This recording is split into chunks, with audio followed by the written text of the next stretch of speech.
0, 1, 3. Let's get started.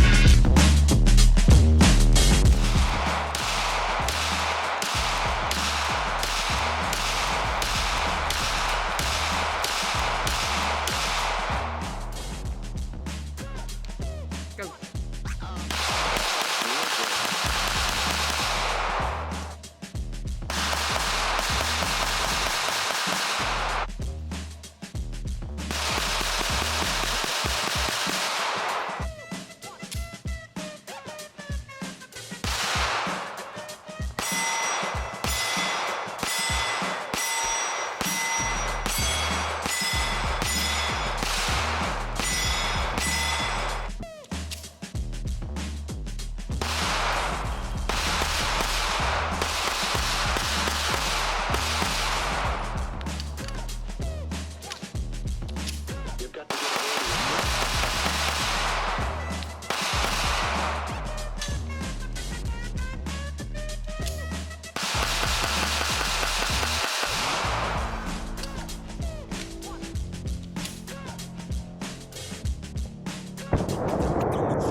Hello guys, Gene here with G Squared Tactical, fresh back from the range with the Ruger LCP Max. This firearm is safe, no ammunition in the magazines. Did come with a cardboard box with the 75th anniversary edition logo on the front of the box. Did come with a mag loader. Did come with the lock. Came with the literature. It came with a flush mount. Well, I guess it depends on how you look at it, because the flush mount floor plate came on the 10 round magazine, but it did include also the pinky extension, which I have put on here. And it came with the pocket holster that you're accustomed to getting if you've ever had the LCP1 or the LCP2.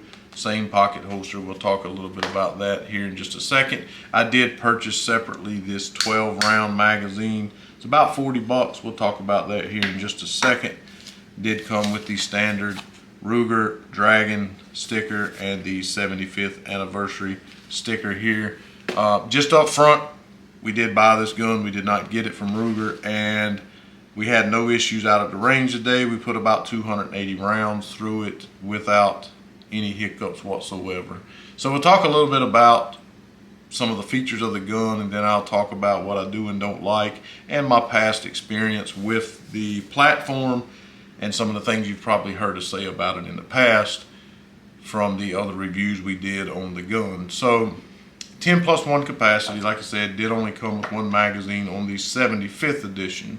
I think maybe if you purchase just the standard LCP Max, it may come with an extra magazine. I'm not totally sure on that, but maybe. So this is a stainless steel slide. It is nice, high gloss finish on the sides here between the front and the rear serrations. It is a matte color, and across the top is matte as well, with the 75th anniversary logo and laser engraved into the top right in front of the rear sight. For the price, the sides, the finish on the sides, the machining and stuff is pretty nicely done for the price on this thing. It's a good looking slide. I like the way it looks. Again, front rear serrations. It has the serrated gutter type. Wouldn't really, well, I guess it could be a U-notch or like a U-notch. It does have the front night sight. It's kind of a white dot with a green insert. Well, let's say it's a green insert with a white outline. Shows up really, really nicely in the daylight, and of course also shows up nice at night. The slide width is 0.81. The barrel material is alloy steel. Barrel finish is black oxide. Barrel length is 2.8. The overall length is 5.7. The rear sight is drift adjustable. The weight on this, unloaded, 10.6 ounces. The height is 4.12 inches. And it is a 1/16 rate of twist in the barrel. And the MSRP is $479. Now, I did not pay $479 for this gun. The local FFL that we buy the majority of our guns from gave me this for an awesome price out the door, somewhere with tax and everything around $304, $305, something like that. So, you know, for me, definitely I wouldn't pay $479 for this gun. I would not have paid that for the 1 or the 2. I've always thought they were a little bit overpriced for what they are.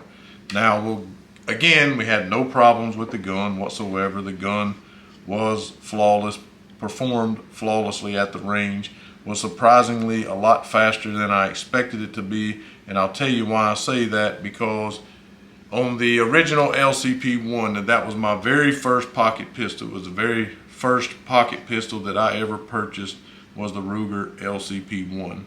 Now, of course, I complained about the trigger, but then there's the argument that, hey, it has no safety. You're putting it in your pocket. It needs a long, heavy trigger. Okay, fine. I got past all of that. But because of the trigger, at 5-6 foot, I just really could not be accurate with it, and it really caused it to jam sometimes your finger up in there, and I would usually bleed after shooting the LCP1, and my wife would as well. She hated that freaking gun. In fact, it was the first gun that my youngest daughter shot, and it kind of made her gun shy about guns from that point forward. So today, every gun she shoots, she'll say to me, "Is this going to be like that one you had that one time?" So it was just heavy recoil. It did not manage the recoil very well at all. Then we got the LCP2 that had the upgraded trigger in there. So the trigger was a ton better. I was able to be a lot more accurate with that gun. But the issue I had with it was that, again, low capacity, of course, but most pocket pistols are. But I work outside.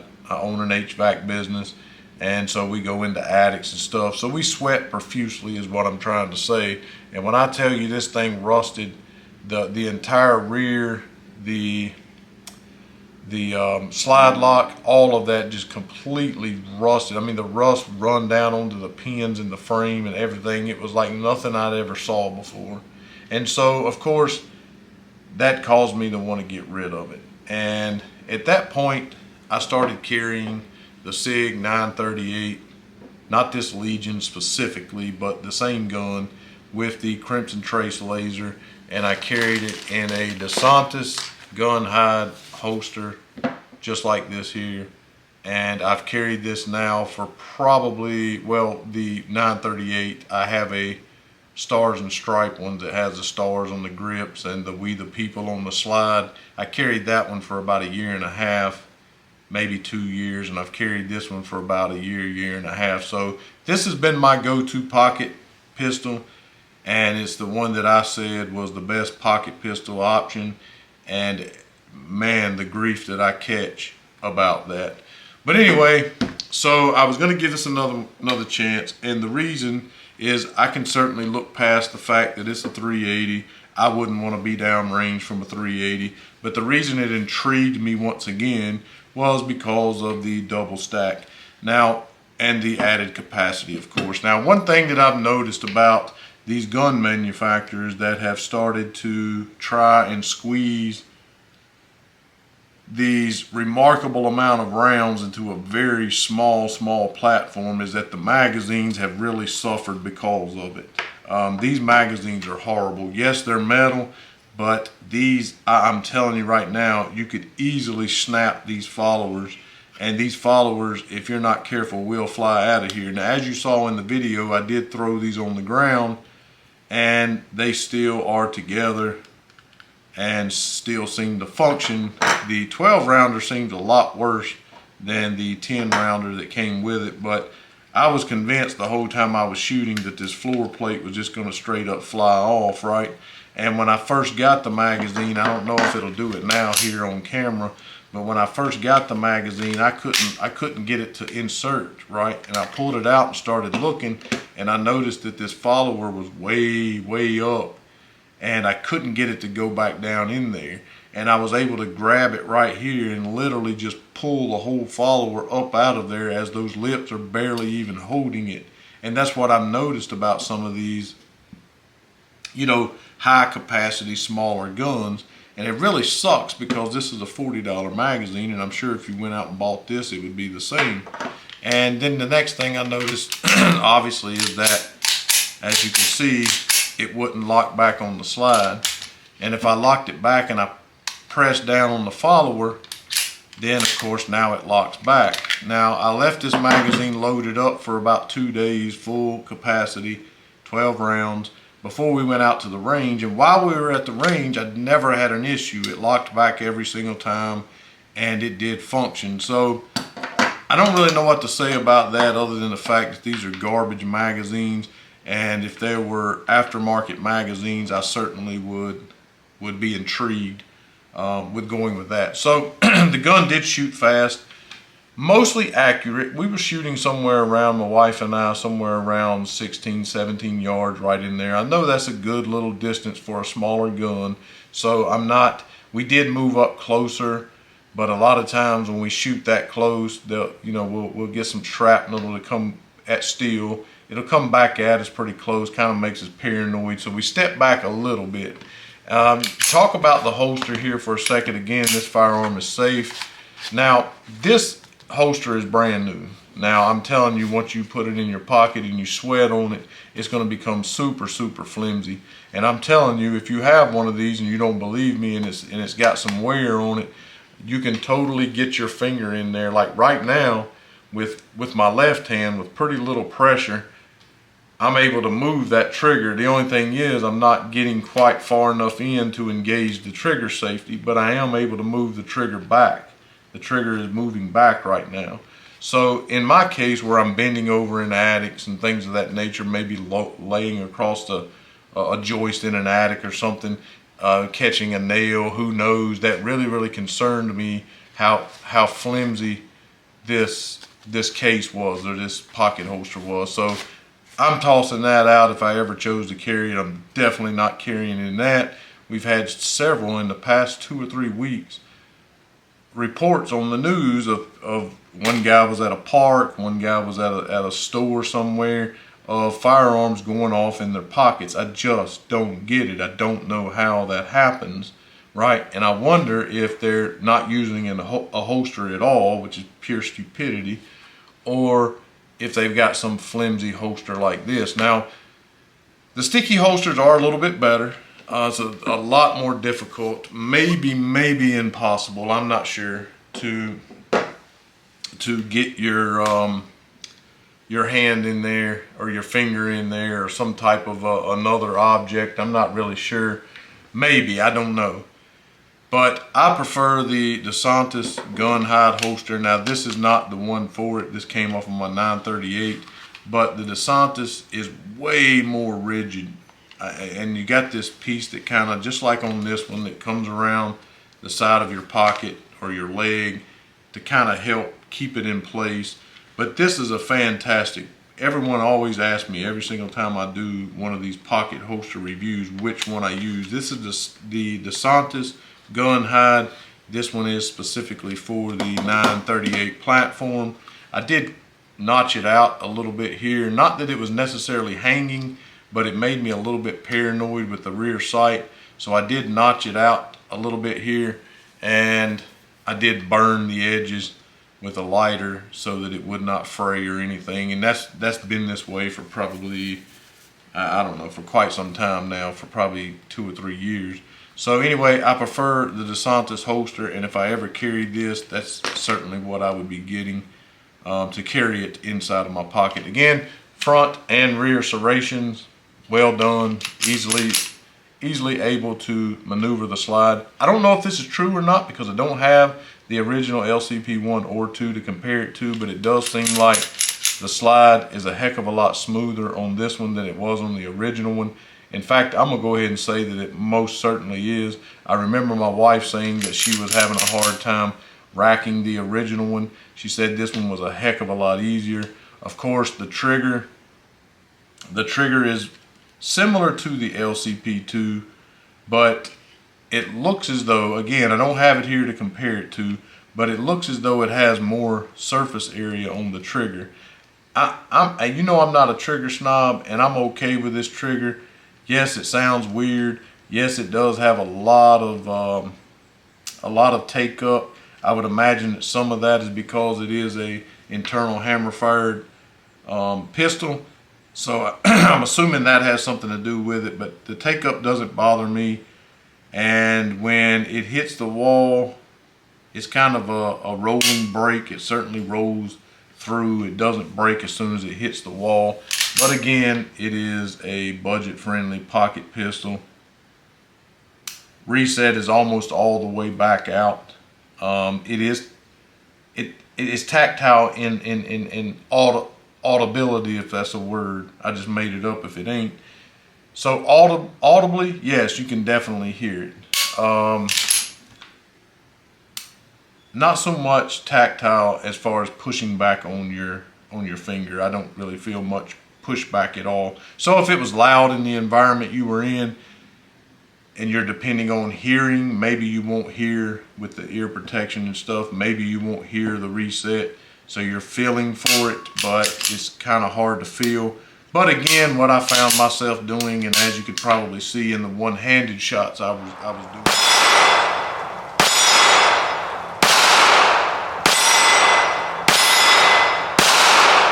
I was just bringing my trigger finger all the way back forward. I was not hunting a reset. At the end of the day, it is a pocket pistol. So I'm not so much worried about that. It seems to have very similar stippling or texturing on the sides here. Definitely not aggressive at all, which I'm okay with that. I'm fine with that. Again, as you can see, my hands, I have, you know, eczema that gets on my hands. I clean with these gun oils like an idiot without gloves, and that doesn't help. So for me, not having that rough texturing is perfectly fine with me. I don't have any issue with that whatsoever. It is very slick and smooth, but if it's coming out of your pocket, I'm sure you would not want it to be snagging on the fibers and strings and everything inside of your pocket. Takedown with this pin here on the side can be a little bit difficult, much like on the original LCP 1 and 2. Same on here as well. It does have not a ambi mag release, but it looks as though it can be swapped around. And of course, it can be easily manipulated without adjusting your grip. As you can see, it's kind of, this magazine is a trip. I'm telling you, man, it makes me sick how much I paid for this magazine. And you know, the one it came with is not a whole lot better, to be honest. It seems as though the follower is a little bit more inset into the magazine. Maybe it'll straighten up with time. I don't really know. I guess we'll see. But the magazine sucks. The holster sucks. It does have serrations on the front of the trigger guard. Nice big trigger guard as you're accustomed to. The barrel is recessed into the slide.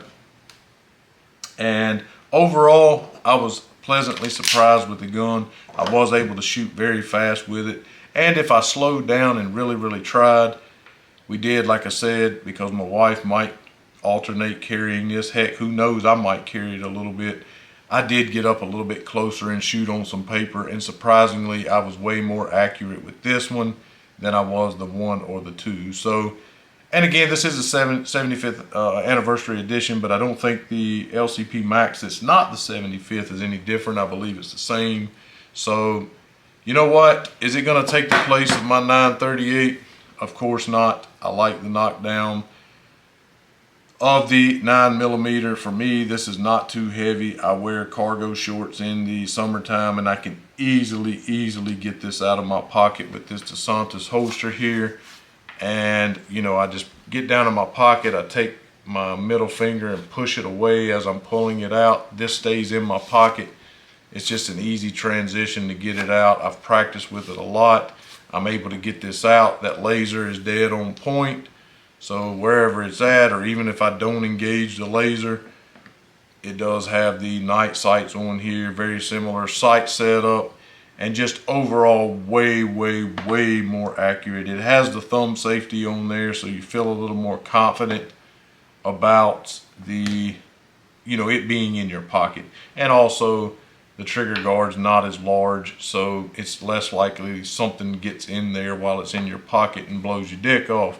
So certainly don't want that to happen. So no, it will not take the place of my 938. I still think the 938 is the best pocket pistol, but with the capacity, the lower recoil, certainly for someone who is recoil sensitive, definitely I could recommend this gun. Again, zero malfunctions at the range. If I can find some aftermarket magazines and I decide to keep this gun, definitely going to be getting some of those. Hope you enjoyed the review today. Anything I may have missed, didn't say, if I hurt your feelings with something I said about the gun, every time we talk a little smack about a budget-friendly gun, people get rabid. I don't know if it's because they want to convince themselves that you know, the cheap gun they bought's as good as the 938 or something more expensive. I'm not really sure why people do that, but it's just my opinion. Calm down, everybody has one. If you like the gun, great, wonderful. Tell me all about it. But in the process of doing that, you know, try not to call me an inbred hillbilly or something, because people get stupid. Anyway, definitely could recommend for someone that's recoil sensitive and very super concealable. Definitely more concealable than the 938. High capacity. I don't really have anything terrible to say about the gun itself. Separate all of this. We got just the gun here with the night sights, front rear serrations, the upgraded trigger. I have nothing bad to say about this. Everything I have bad to say about it, and again, I haven't carried it in my pocket, so I don't know if it's going to rust or not, would be in the magazines, and it would be in the pocket holster. Again, hope you guys enjoyed it. Please hit the thumbs up. Every bit helps. Make sure you subscribe. It's the only way we can continue to keep doing this. And you guys have a blessed day.